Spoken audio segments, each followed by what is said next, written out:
Before I start, Abdul Namir, I have to really, it's so wonderful. You know, when I, and as you know, Elizabeth knows, when I was working on this back in, I don't know, what was it, 2001, I think, when I first presented in Icane in Berlin.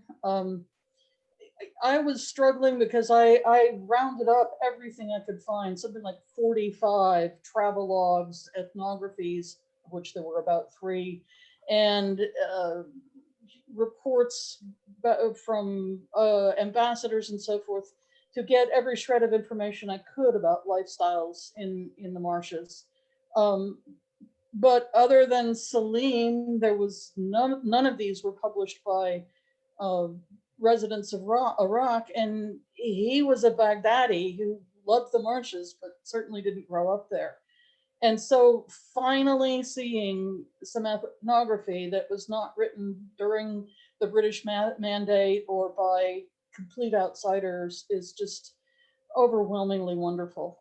Especially, I remember arguing with Elizabeth about those waterways. 20 years ago, that was just something you couldn't even say without acres of proof, and now here you are. And that kind of brings me to my point for everybody. Um, Many of you don't know, a lot of you don't know, I will be retiring on the 1st of July. It doesn't mean I will leave this field, but it does mean that I will get to focus on specific things instead of everything. And one of the things that I thought I'd do today was sort of return to the beginning, the first topic that I undertook when I was dragged off from the deserts of California and the marshes of Louisiana and South Carolina into the similar landscape in Sumer. And because this is Sumer and the sea, I'm going to focus on one of the very first undertakings I did back then and comparatively look at three places where we can see humans interacting with their landscapes in marshland systems. The Lake Chad Basin, the Nile Delta, and of course where we are today. And I'm calling this turtlebacks and their keepers. Well, you'll see why. So what's a turtleback, as my Irish family would say? So what's a turtleback when it's at home? Um, there are geomorphological definitions that I'm not going to bore anybody with. Geomorphologists know them better than me, and nobody else actually cares. Ultimately, from a human perspective, a turtleback is anything that's slightly higher than plain level or sea level if it's out at sea, that is an island or becomes an island when it's flooded. And in our sense of the word, it's an interaction between things people can control, that is, things people construct, and things they can't control. For example, diapirs and anticlines, shallow tectonics. We have no control over that. Um, Technically, it may be an erosional land surface, in other words, a remnant of a Pleistocene land surface after huge pluvial events which have dung cut all around it, and then ultimately has been refilled with sediment, such as Tel Aweli.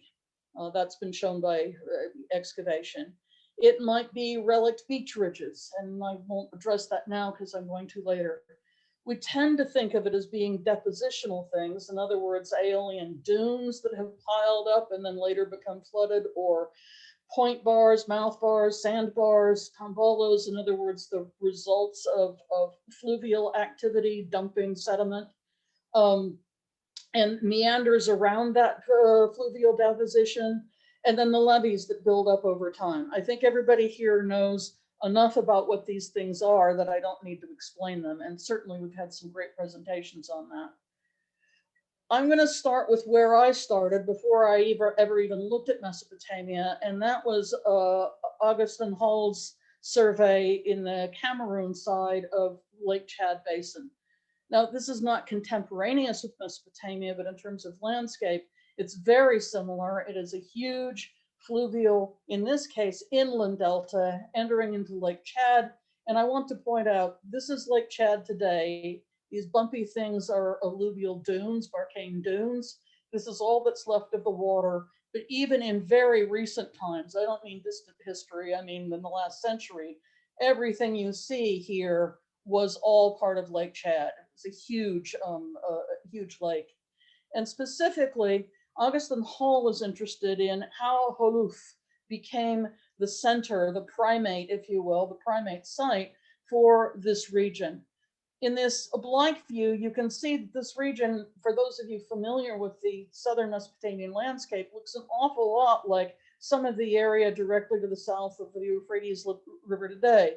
In other words, a landscape that at one time was dunes and then became flooded and then had sediment infill.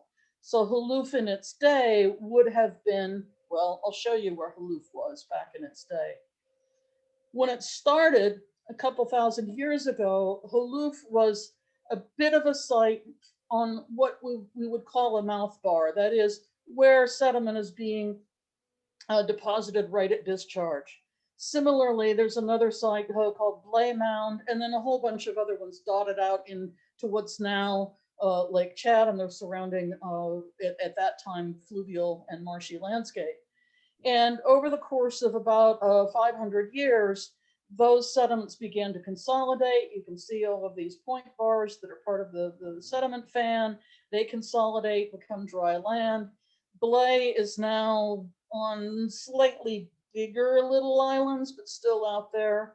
Haloof is now, it's now in marshland that has formed from this consolidating sediment.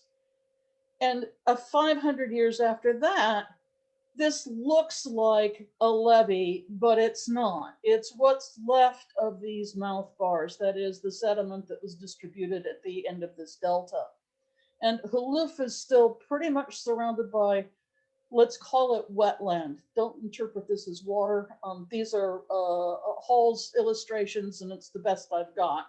But wetlands. So much like parts of the marshlands of Mesopotamia today, that is, some always wet, some wet only during the wet season, some dry part of the year.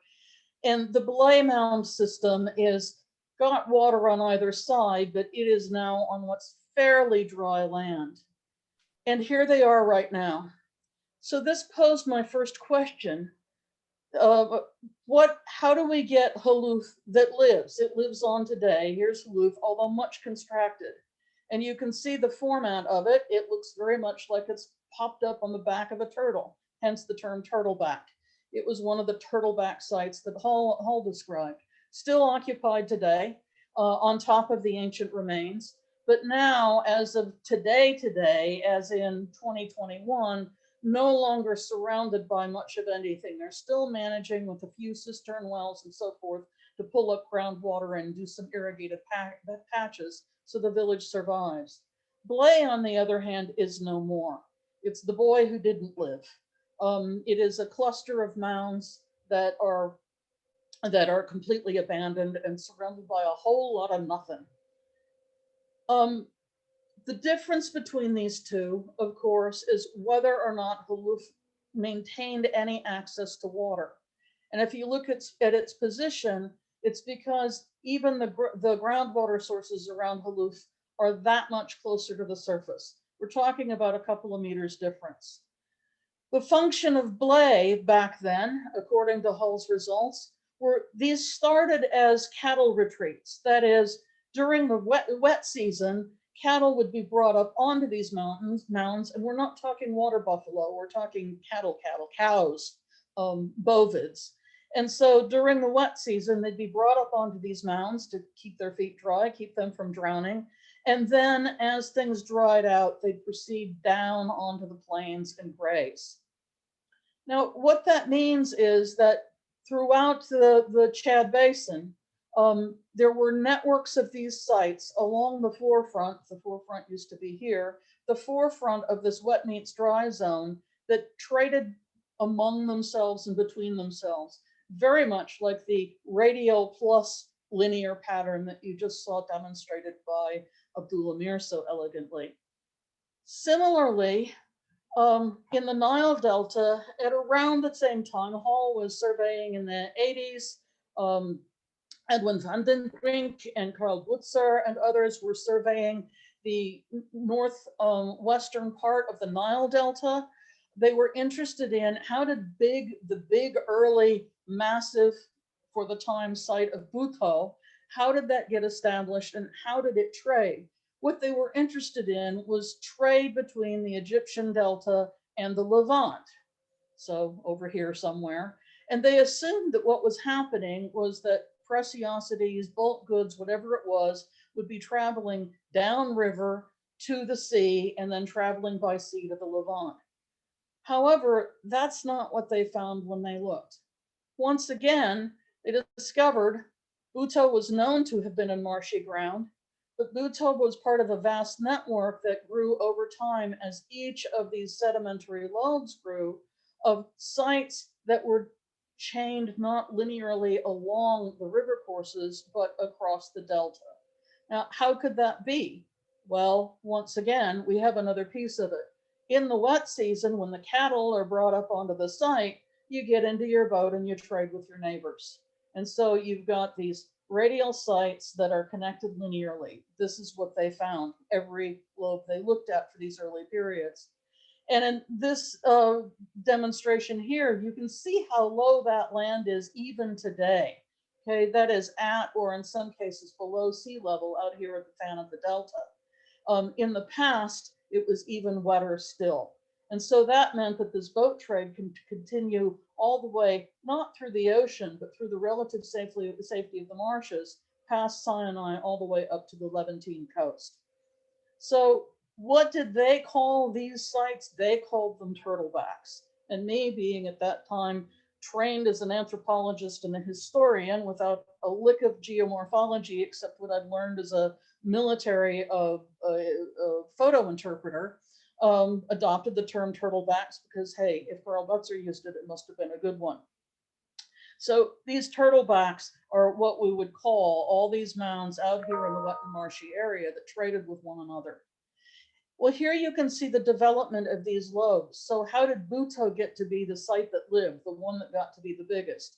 Well, as you can see, Bhutto, until very late in time, remained immersed in the marshy wetlands, okay?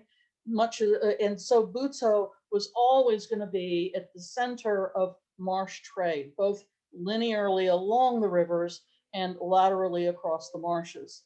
And it stayed that way for a good long time. Eventually, it was surrounded by the floodplain of its then major distributary. But to this day, as you can see, there's cultivation all around it. Indeed, as there is through intensive irrigation of all of the Nile Delta. However, it has ceased to function as a place where people live. They're now living out here more in direct association with their fields. So what was going on in Sumer and how does this enlighten us? Well, I'm interested in what is the process here. The process that you've seen demonstrated so elegantly, like Abdul Amir, is what I posited was going on all the way back in at least the late Ubaid. And I've given those presentations elsewhere. I'm not going to reiterate all of that work. However, here's a case of two towns on turtlebacks that lived. They lived for a certain time and then faded away. So what is that cycle? How does that happen? Eridu and Nina on their little turtlebacks. Well, let's start to model the rise and fall of Turtleback Towns. Let's start by modeling the rise and fall of turtlebacks. Now, we have at our disposal, thankfully, a lot more data than I had 20 years ago. Although all that was available then through about 2016 is indicated here. And I show you these spot points. This is every core, every borehole, every section, every well section, and so forth that was in the literature up to that time. Now, I had promised to show you today core logs for these things, or at least lithofaces. I'm afraid when the lightning struck my transformer yesterday, it kind of garbled my local access, and I still haven't been able to recover that data. It's out there somewhere, but not for today. But that's okay. I think actually I'm better suited to this panel, and I think what I want to tell you about these places is this. These are Acraway's main boreholes, and they're important because they had, or most of them had, radiocarbon dates attached. Each of these has at least one borehole that was reiterated or published by Yakub in 2012 that matches it fairly closely. And then Botter and his students have been systematically trying to take additional cores in order to both see if our dates match theirs and fill in some of these gaps. And where we have concentrations of data, he's also been looking at the local tectonics. As you saw in present yesterday, for example, this anticline here, which results in Warba Island. Well, it's not the only one. There's also the Zubair Sill here. There's another one here. These folds throughout prehistory have slowed the flow of fresh water out into the Gulf, wherever the Gulf was at the time. So from these cores and sections, we have just enough data to begin to answer a few questions about individual sites, but you'll notice none of them is on the sites themselves. And that, of course, is because of the problem of the difference between geological permits and archaeological permits. I'm not going to go into that now either. Viewing these cores and associated sites, what I'm going to do now is review what we know about visibility, not from the perspective of, say, the Akkadian view of up here on the drier plains looking down to the wetlands, but from the sea up to Sumer. So this is a type site, if you will, for beach ridges. Now, this isn't contemporaneous with Sumer, but it's a good example of how beach ridge sites work. This is Warba would be up here. This is Boubian Island. Boubian is, geologically speaking, a relatively recent emergence. The island has stopped being underwater and started being and become fully above water only in the last 2,000 years. A blip in journalistic time for those of you who work on the texts. But what we see on these beach ridges, that is bits that stay above the water even when it's at its wettest, are pottery sherds and other materials scattered. I'm not going to reiterate here Reining Smith's and Rob Carter's full argument about these, but I find it compelling. Essentially, these are remnants of fishing camps, remnants of trade outposts. By trade outpost, I mean where you pulled your boat in and had your dinner and maybe swapped a few pots. Sometimes there are small military camps, that is, a few folks got off the boat on their way to somewhere else. And that's all. There isn't anything else out here. There's no sign of big permanent structures. Why? Well, because that's all that stays above the water line when these tidal channels flood. The next thing is, okay, so what's the next sort of phase that stays above the water? Well, I call that islands, actual islands, you know, what we think of as islands, bumps of ground that are completely surrounded by water. Now, they aren't surrounded by water now, but here's a good example of what I'm talking about. There are lots of examples of these through multiple periods throughout the Gulf, places where islands became burial sites. Tel Al Ubaid is a good example. Here it is, surrounded by, you can see the remnants of the water still in this plain. And of course, we had some burials there. You may wonder why I'm showing you this picture of Tel Abu Zalabik and Basra. These are obviously to some contemporary graves, so Islamic of the contemporary period. You'll see why I'm calling this island burials in a minute. I have never been up here because of respect for the fact that it's a current cemetery. When talking to the folks who were there when we were last out for survey, they strongly preferred that we not disturb the cemetery, and we respected their wishes. The next sort of bit of consolidated bank, if you will, consolidated land from this perspective of the ocean going upriver that you see, are all the facilities associated with with harbors, actual harbors, as in a place you pull a boat into to offload, as opposed to just a temporary offload.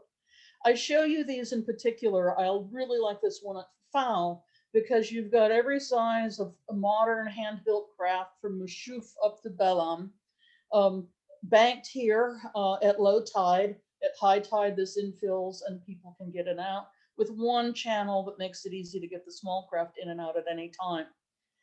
At scale, this is almost exactly the same scale as the others. Here's another one. This one is up and near Al Makil in Basra.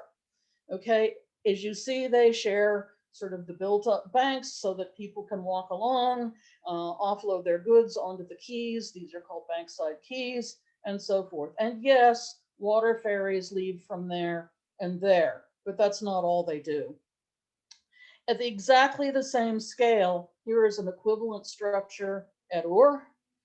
There are people here more expert on that harbor than I. I simply want to note the similarity of the kinds of remains left in the landscape.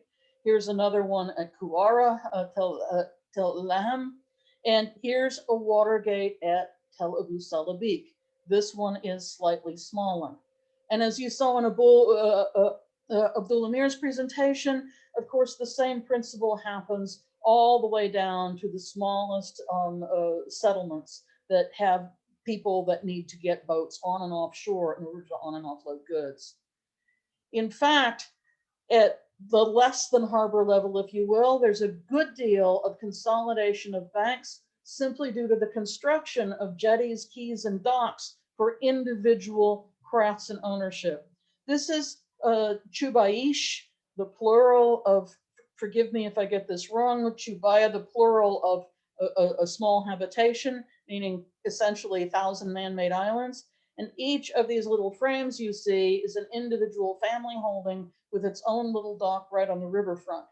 Now, geomorphologically speaking, this is anthropogenic interaction with the bank in a way that helps consolidate it.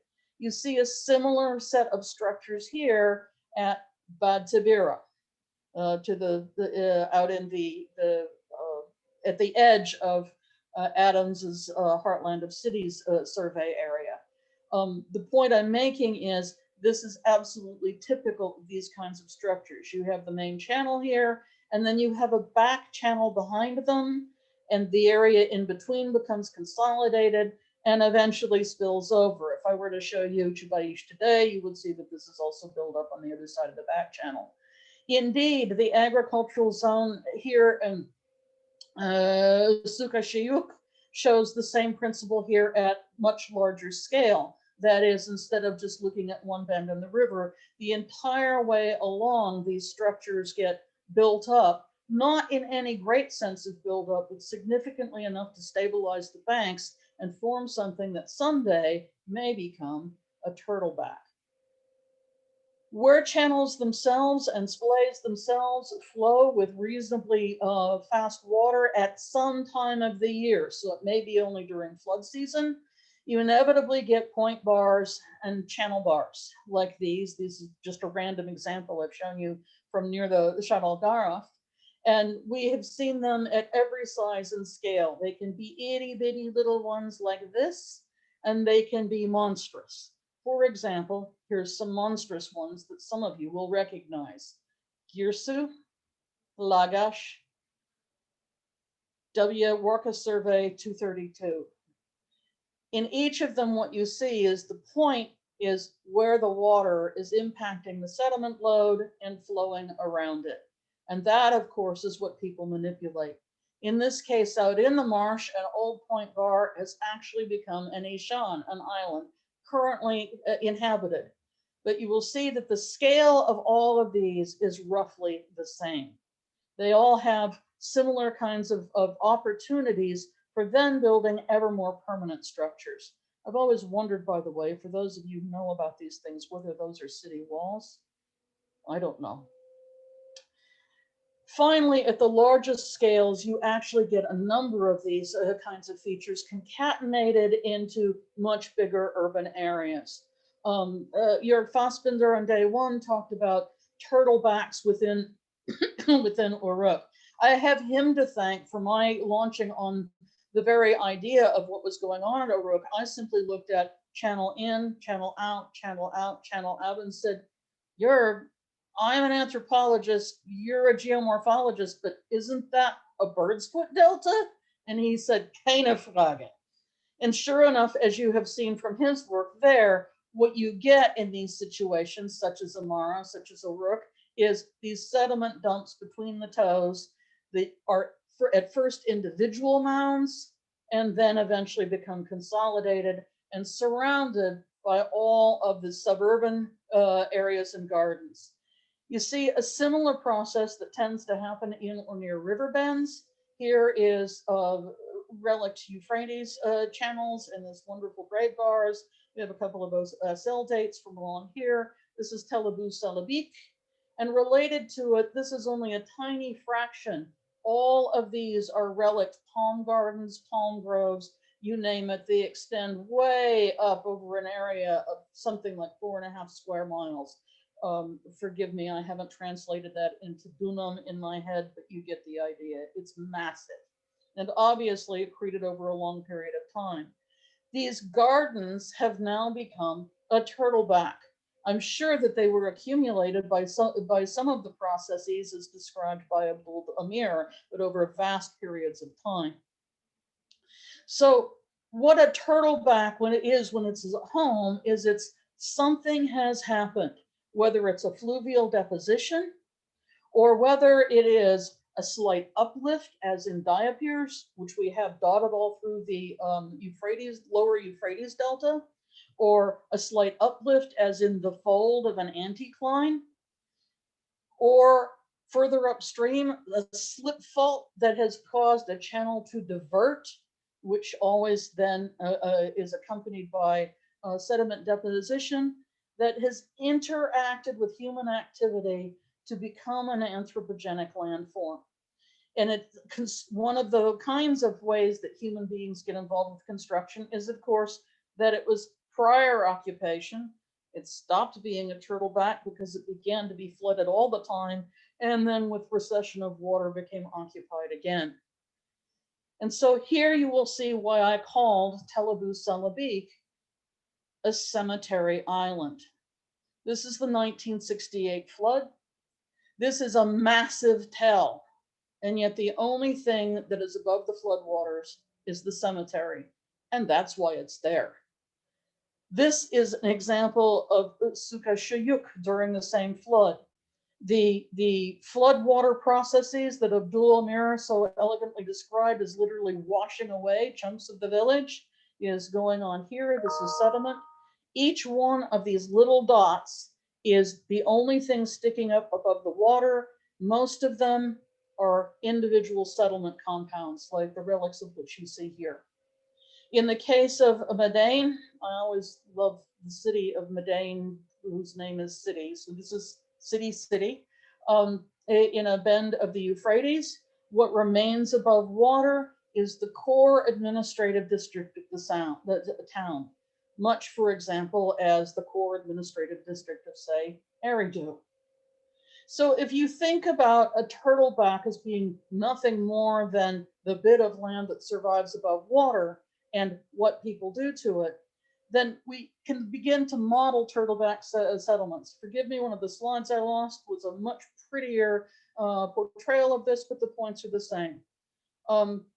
In the case of deltaic progradation or channel flipping or conscious construction, infilling and walling and canalizing of a wetland landscape, the marshes and lagoons migrate away. They either migrate away because the whole river moved, they migrate away because enough sediment load has been dropped to move them. They might migrate away because people have created too much hardscapes. And so then what that sets off is a period of necessary irrigation, followed by that becomes difficult to do pastoralization. This is where Haloof is now, followed by abandonment. Depending on how long it manages to survive before that abandonment and how much hardscape has been built up, then of course we get a multi-layered tell or not. In the case of flooding, it's never the boy who lived. It never actually manages to accumulate the hardscape, and it's abandoned. So these kinds of processes mean that there are kind of two forms of fate for a turtleback. It becomes flooded. It remains in a Ishan. It floods some more. It gets buried by sediment.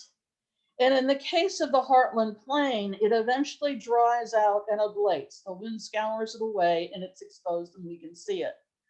But that doesn't happen where the active flooding and sediment deposition is still happening. That is, it simply floods, gets buried, dries out, and gets abandoned. And most of the older surfaces are probably well underground, if not underwater. So what are good places to find islands that live diapirs on top of them? There's a whole chain of sites down in the Hamar district that we suspect were originally founded on top of very shallow diapirs, but diapirs keep rising. They keep going up ever so slightly. The same with where are the mouth bars, and where are mouth bars that are likely to remain above water on top of anticlines. Anticlines keep folding upwards. And of course, where are the big sediment dumps? That is the avulsions, whether they're crevasse splays or others, the distributaries. And given those three, then we say, and where was their seasonal inundation? Where did the Tigris, Euphrates, Karkay, and Karun empty their waters? And where did tidal influx happen? And the reason I'm stressing these is if that kind of modeling could be refined, we could do a lot more predictive search for sites that are named in texts, not based just on toponyms, this and this and this, but based on the descriptions of what those sites did. And that is a far more productive way of searching for a site than simply trying to randomly pick some dot that might or might not correspond to a toponym. And so before I go to questions, what I want to do here is a little exercise. Abdul Amir, I hope you're still on. Several times in this conference, there have been maps of and talks of the putative location for Guaba. Now, forgive me, oh, I don't want to pause my screen sharing. Okay. Guaba. Can you see this?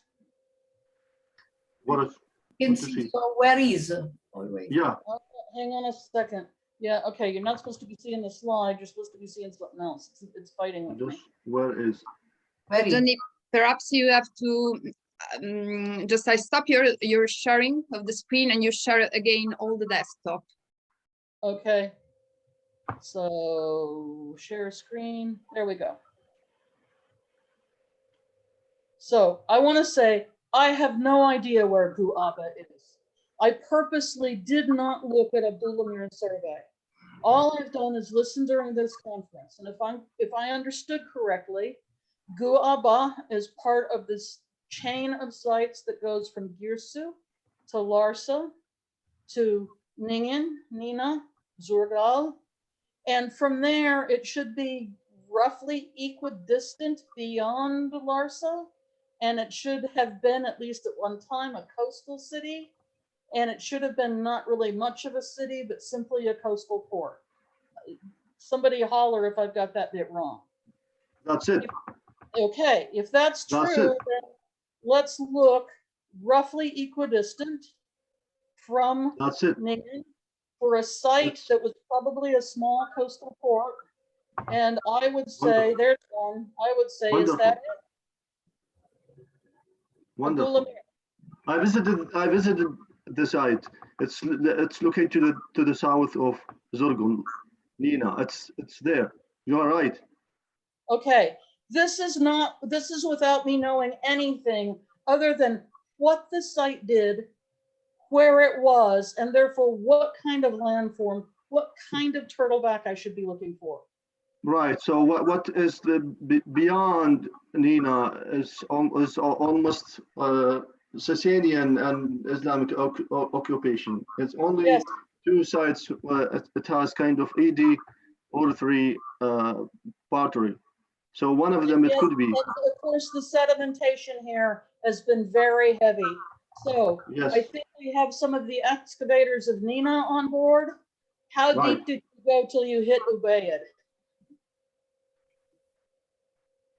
In other words, out here in the plain, we might be able to see the surface, might be able to see on the surface these earlier periods because of all that ablation, all of that Aeolian scour. But here we can't, it's buried. I mean, I know this simply from going places that were inhabited a decade ago, and there was not so much as one bit of evidence left that anything had ever been there. Why? Because, sorry, there's Nina again. Why? Because of the constant flooding, redepositing sediments over the site surface so it doesn't deflate. But if you're looking for a site that has internal differentiation, let's see, can we find a port or a harbor?